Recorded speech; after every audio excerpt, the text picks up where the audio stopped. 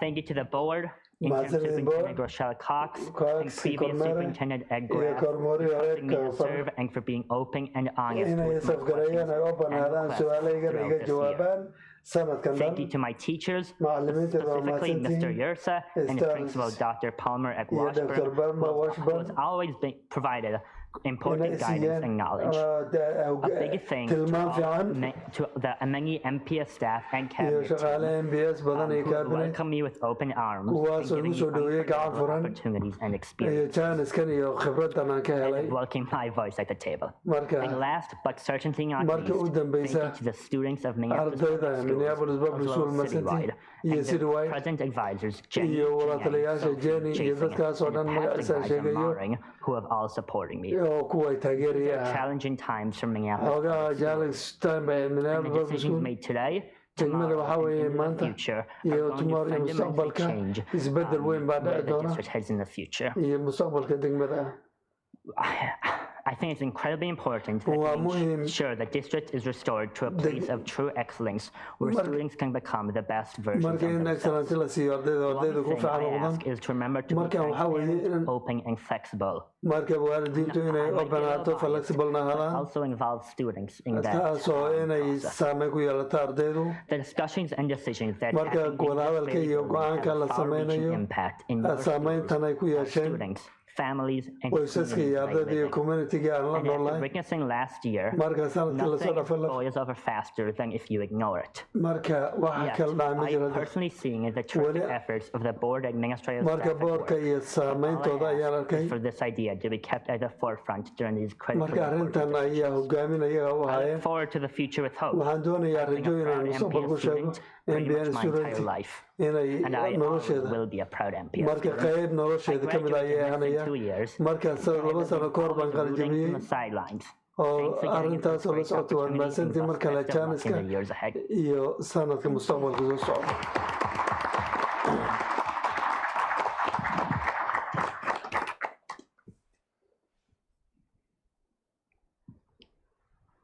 Student Representative Waxaan.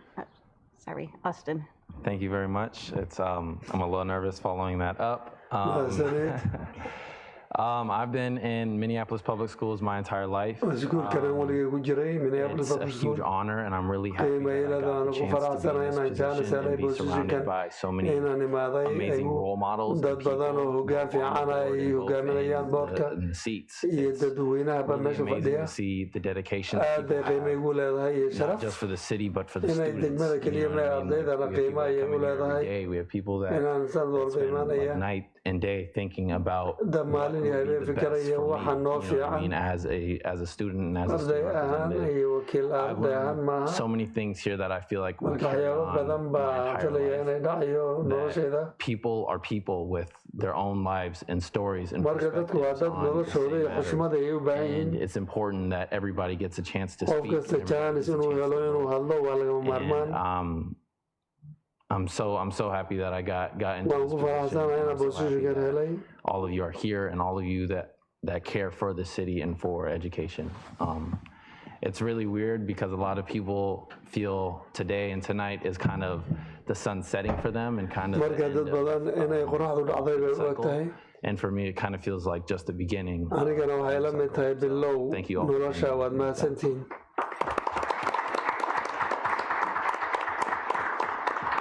Thank you. Director Caprini? All right, get out your tissue. No, just kidding.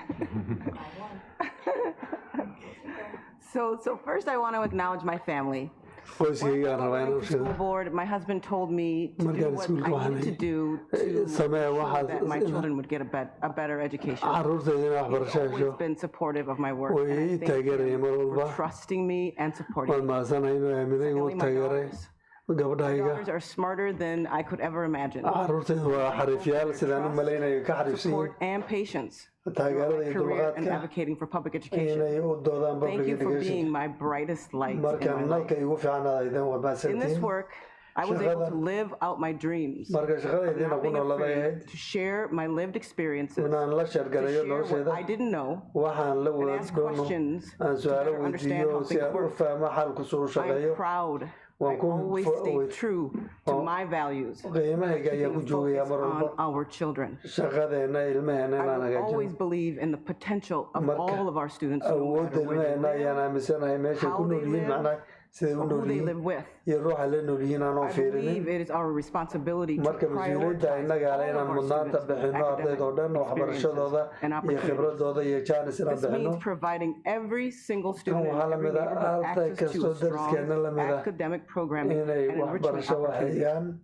But we all know those days were decades ago. markaas tobanaan sano ka provide those opportunities. inaan bixino jaanisiyadaas But then things took a drastic turn marka for the arrin worse. isbedel xoog la dhacay oo dhanka And we xumaanta looked away as if the decisions we needed to make didn't really matter. go-aankaan qaadanayna The future macno was lahayn so far in the distance. mustaqbalka aad buu u fogaa markii We la didn't fiiriyo need to prepare for anything. inaan wax diyaarino uma Over baahnayn the last 20 years, we have openly ignored changes to our city. marka that have affected our 25 sano schools lasoo and our dhaafay neighborhoods. degmadeena inaan bedelo I once ayaan u told an baahnayn MPS leader in marka MPS leader 2024 that I felt like 2015 MPS was holding a beach ball in a marka pool of inay water. beach ball And gacanta ku every hayeen year, sanad another person walba would jump in sanad walba kuwa ku soo boodi push that pool buulka down and hoos u hold it down riixaya in the water even longer. biyaha hoos ugu sii Today we have fogeynaya more people holding down that beach marka ball. dadka boolka badan hayaa Used to jira rise, marka biyuhu hadday and kor the soo ball baxaan can no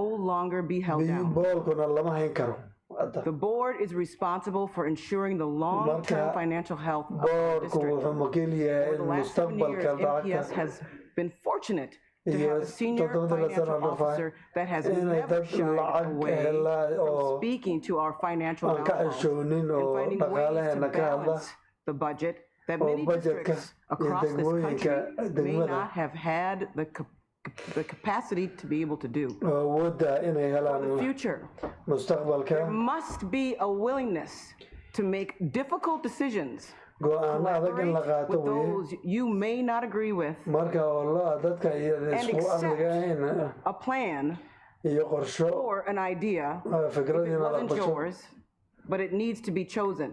laakiin waa in la doorto Remember that none of this is about you qosos or me. It is iyagan about adiga ma our aha iyo children aniga iyo and about caruurteena our future.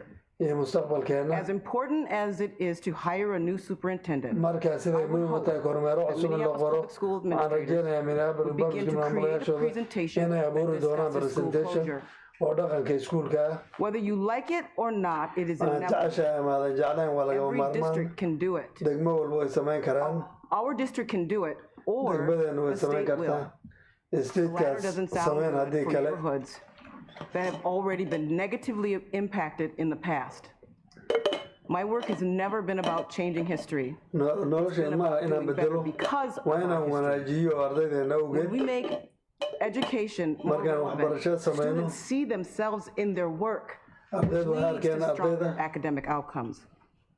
Resiliency is, and I quote, the Dulqaadka waxaa ability to weeye navigate through adversity, to effectively adapt to change and in si thrive. toosan wax loo For sameeyo me, it also means to cultivate a sense of calm, in la clarity, abuuro and si stability, deganaan ah oo cad oo even laga when maarmaan ah things are stressful and overwhelming. ardaydu stress bay qaadeen Our wayna kor u students have boodeen shown greater balance ardaydeenu achieving this si wanaagsan ayay than tusi so karaan many adults. arrimo badan oo dadka waaweynka ka Now, wacan settle it down, and I need a little shout out.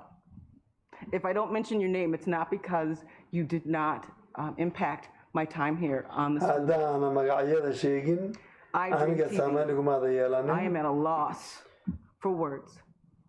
I have taken to watching school board meetings in surrounding cities and marka states. istediyada iyo No boorka ayaan production daawan company jiray compares to iDream TV. marka William Paul, I mid lama adore you leh and your staff. kuwaasoo Ryan Strack shaqaale yaraa and Jennifer Lindquist.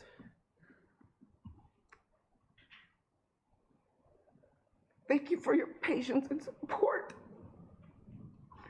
Your ability to be in the epicenter of all of this inside and outside the Davis, marka awooddaada dhammaan gudaha iyo bannaankaba but truly appreciate laakiin waan ku your work mahadcelinayaa and your kindness to me.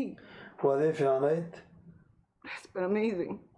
aad bay muhiim u tahay. You've helped me learn my way around my role. waad i barteen qaabkayga aan And I u want to waso say thank you to both of you. waan idin mahadcelinayaa labadiinaba. Lastly, today is my sister, Olivia's, would have been her 62nd birthday. walaashay 67 sano And I birthday just bay wanted to say happy heavenly birthday to her. happy And birthday inaan dhahaan I'll share rabay. the last thing. Thank you to Minneapolis Public Schools. waad mahadsantihiin. Thank you to the city of Minneapolis and all of the people that have supported me. City of Minneapolis dadkii taageero I dhan leave here today so proud of me. I leave here waan with sheer idin ku gratitude. faraxsanahay hambalyaan And idin I'm not dirayaa going to go away ma because tegayo I care so much about waan keergaraynayaa city and this district. degmada And I iyo know we can degmada get it right. waana So with that, I saxanahay say thank you waad mahadsantihiin and good night. habeen wanaagsan. No, I'm really leaving. No, just kidding.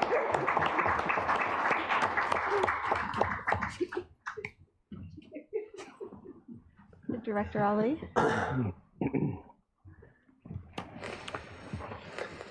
Thank you, Madam Chair. It has been an honor to serve Minneapolis School Board. sharaf bay ahayd boorkan inaan ka shaqeeyo 8 sano la soo With dhaafay. the help of God, caawinta I ilaahay did my best.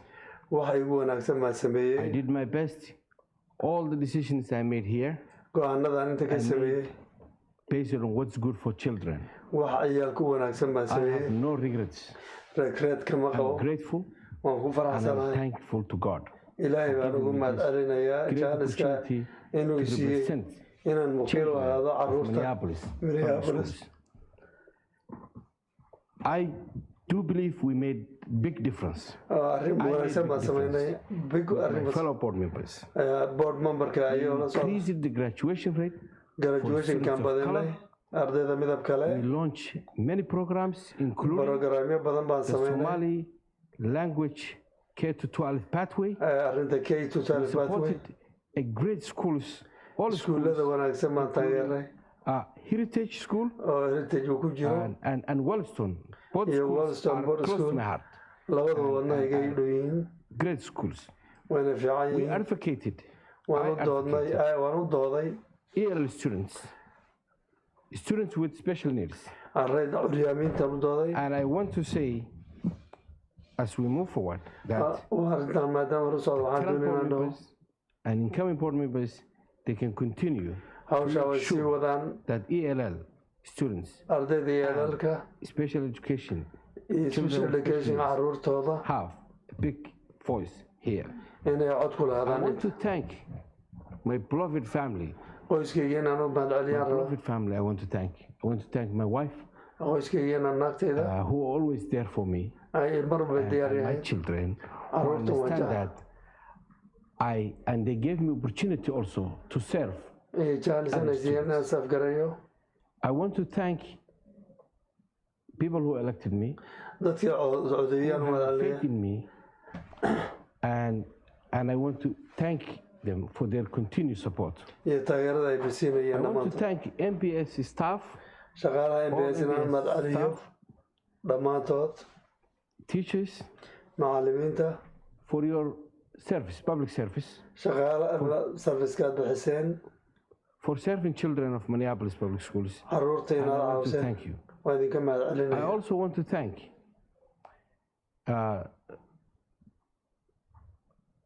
my beloved Somali American community. gabdhaha Somali Americanka carruurtooda And I want to say that thank you. waa idin mahadceliyaa See me as your leader, and I do hoggaankiina believe that I meet your expectations. rajada inaan shaqadiina qabtay waan filayaa Finally, I want to thank Subitin Caucus, Cormel Cox Rochelle Caucus, Michelle the all Cox senior leaders. oo hoggaankii hore A special thanks to Ibrahima. raxiima waan u I mahadcelinayaa want to thank Ryan ryan waan u Jennifer.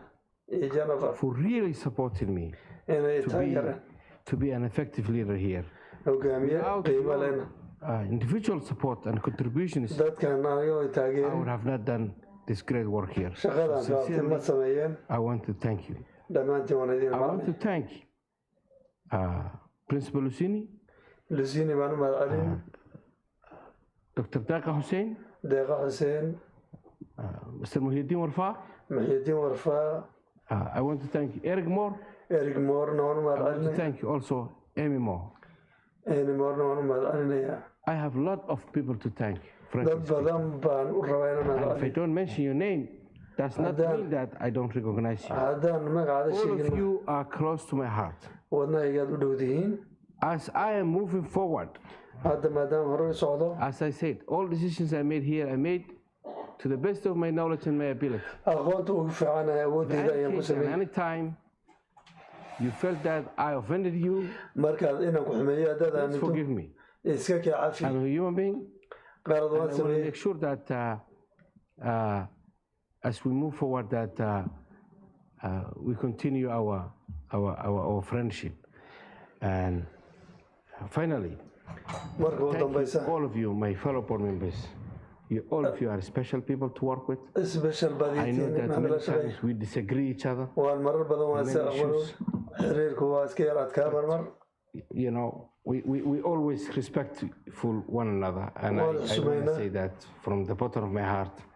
Thank you very much. Thank you very much, sincerely, from the bottom of my heart. May God bless all of you. United States of America. As I'm saying this conclusion, United States of America. I'm not going to run another office again. And this country is a great country, so God bless you.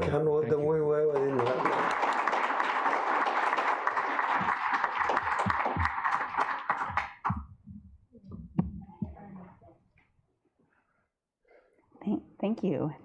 Thanks for everyone for speaking. I just want to start by acknowledging and thanking my family. I think right now they're making up about 50% of the audience who's remaining here. I've got my parents here, my sister Sarah, my husband Patrick. And I know my sister Mandy, who's an MPS teacher, is watching at home as well. And brother as well, who's an MPS parent.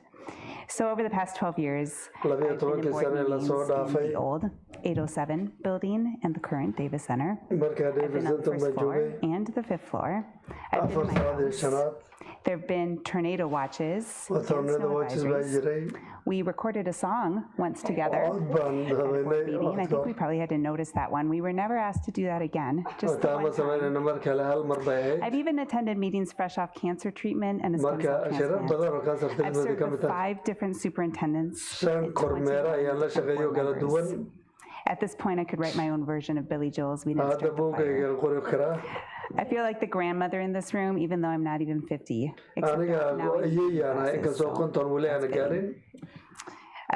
I look around the room, staff and board members, you're all leaders in education, and I have nothing but respect for your work and for your dedication. It's been my honor to work with you.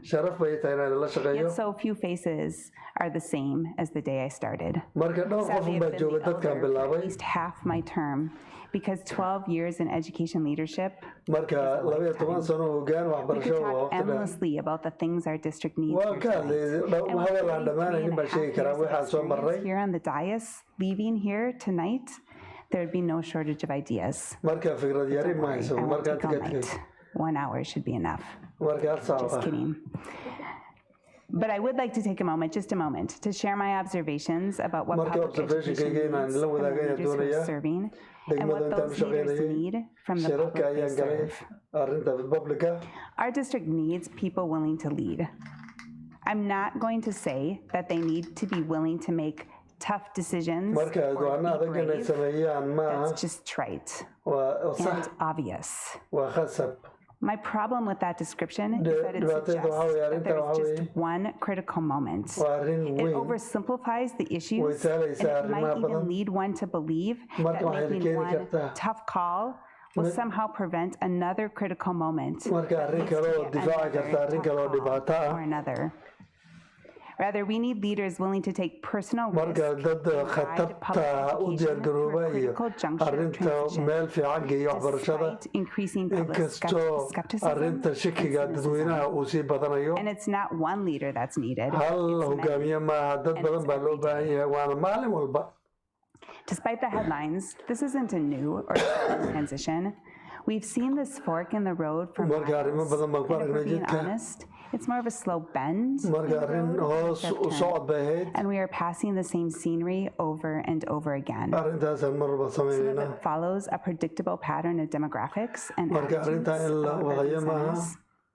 Some of it is policy and funding decisions catching up to arrimaha qaar us. bolisiga iyo Some of it go'aanada la is reckoning qadanayo with race and marka class arrin and rays iyo schools. la xiriirta And some of maaha it is the side effect of things marka happening in our saamaynta world yeelatay ma outside of aha schools. oo bannaanka ka imaatay Our city, our state, and our degmadeenna world have statekeenna iyo complex warkeenna problems. ayaa And yet I ballantan believe there's sameeyey endless potential. And the city in our children, the children in our city are worth caruurta it. magaaladeenna So be leaders despite the hogaanahaada risk. arrin kastoo khatar ay And the iman public karto should recognize that leaders take risks dadweynuhuna waa when inay they go khatar first and qaadanayna share inay their ideas ogaadaan and weye invite dialogue, the engagement we say we want. marka arrinta aan doonayno When I waan was a rabno kid, the people in the front row of the flume got a whole lot wetter than the people in the middle, or those who ducked. It's hard to risk failure. marka It's waa even adag tahay harder in arrintaa in this la very sameeyo public era because there are people in this world who confuse throwing stones with being a leader. kuwaas oo ku konfisgaroobay After listening to dhagaxtuurka approximately 10,560 minutes of public comments during my marka ilaa tenure, 10,000 yes, I did the math. public comment I ayaan say ugu that sigaray only offering commentary about other people leading marka isn't dadka kale oo actual tegaya leadership. waa action Nor does it leadership inspire stronger leadership marka from taas others. ayay So soo go beyond hogaaminaysaa burning someone on social media or insulting them in a public comment. marka dad badan Don't social confuse media bravery aa with ku bullying. confuse garoobeen geesinimada Furthermore, trying to prove that you are the smartest person in the room oo rarely caddee impresses inaad waxa ugu anyone fahmi badan and tahay won't make you shirka more dadka relevant. fadhiya So instead of future leaders, gather your hogaaminta courage mustaqbalka and find a way to engage in productive dialogue. and qaab problem solving. raadi We need leaders in wadahadal every waxtar leh lagu space. sameynaya They guide change in every setting, with or without titles. marka wax You walba have to give title things up laada to ma be a yuu lahayn leader, and your family or the people close to you may qoyskaadii get iyo dadka hurt. kuu dhow Mine was. It can be hard to forgive the people who hurt way those you adag tahay love, dadka inaad forgifirayso but do ku it dhibay anyway. Because we laakiin can all be samee leaders. We can all unite around our students marka and their future, arrinta wanaagga for our ardayda city's ayaan ku future, for public ku education's kulmi future. karaa As the band One Republic said, I hope if everybody runs, you choose to stay. marka Thank qof you for kasta these inuu 12 joogo years. waad mahadsantihiin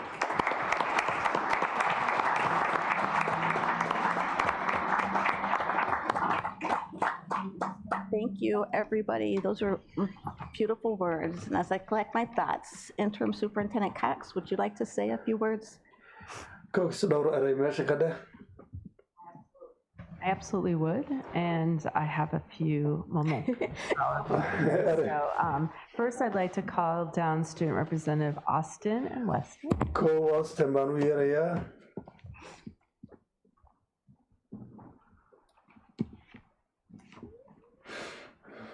You two have brought such joy to my time as interim superintendent. I labadiina waad iga appreciate faraxseen kormeer all that ahaan you've done to lift up student voice. here inaad in codka very ardayda important meeshan ka room, tiraaheen where oftentimes we don't hear student voice. ardayda And codkooda that badiya takes a ma lot of maqalo time, takes a lot of engagement. and marka you wax folks badan have done such an amazing job of not only bringing your own voice. cod keliya ma keenayo laakiin codad badan baad On behalf wakiil of ka the tihiin board, I'd like to give you a certificate shahaada and doonaya a inaan ku note of siiyo thanks from all of them. iyo We mahadcelin appreciate all you do, and we can't wait to see you both and see what you labadiina do. inaan idin You're aragno mar gonna do dambe great things, and hopefully waxa we'll be fiican back aad in this samayseen boardroom again. Maybe mar making kalena waan round is two arkaynaa up there. All right, all right. So thank you so much. All right, and now Ryan is going to help me. Yes, because these are very heavy. Who knew that? But they are. Ryan bay caawin way As culus we tahay go up. So we are giving each of our outgoing board members a plaque, thanking them for their time and many years of service. shahaada ayaan siinaynaa dadka muddada dheer ay nala shaqaynayeen boorkeena dadka tegaya There really aren't any words to honor your service. marka boorkeena You have been steadfast, you've been engaged, marka you've been shaqo badan learners, baad and you've also qabateen been leaders. hogaamiyaal fiican baad I'm haydeen extremely grateful. I'm waan grateful idin for mahad the faith you celinayaa had in me to lead us through this transition year. I hope I continue to do you proud. marka inay hawshaasi wadaan baan rajaynayaa Wherever your next plan due on Tuesday night meesha is. dambe aadaysaan baa But khayr baan idin anyway, we just rajaynayaa want to say thank you to all waan of idin you mahad for celinayaa your dhammaantiin service. and how much we appreciate you, and I know I say that on behalf of all the staff also. Thank you very much. Thank you.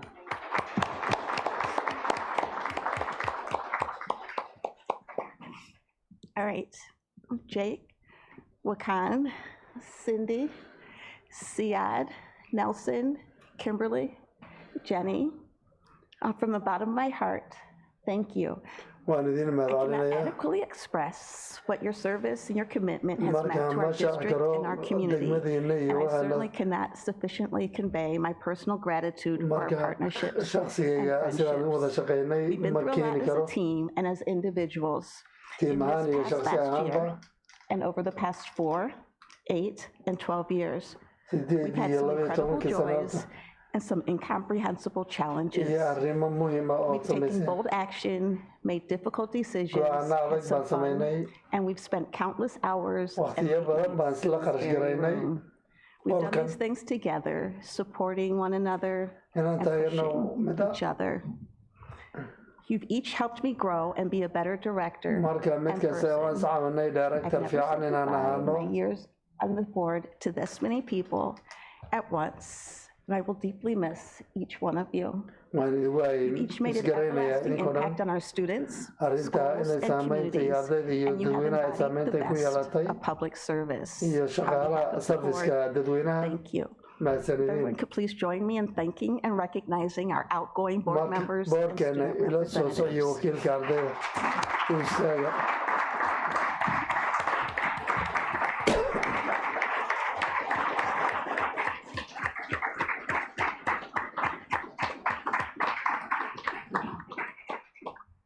All right, thanks. That concludes our agenda for this evening and our final meeting for the 2022 board. The next meeting of the board will be the annual organizational meeting, which will be held at 6 p.m. on January 3rd. This organizational meeting will follow an oath of office ceremony for the incoming board directors, which will take place at 5 p.m. here in the boardroom. Finally, please look for communication over the coming weeks on next steps in the superintendent search engagement process. Online survey will open soon for sharing feedback, and dates and times of the community listening sessions will soon also be shared. Directors, remember to please stay around for a few photos during this meeting.